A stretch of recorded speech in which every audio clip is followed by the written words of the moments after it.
You ask Tiger to solve. This deals with linear equations with one unknown. The final result is s equals -8.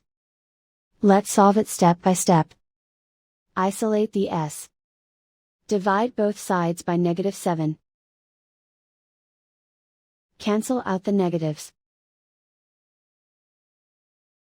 Simplify the fraction. Move the negative sign from the denominator to the numerator. Find the greatest common factor of the numerator and denominator.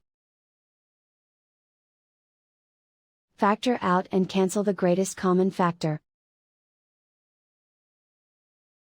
And so the final result is s equals -8.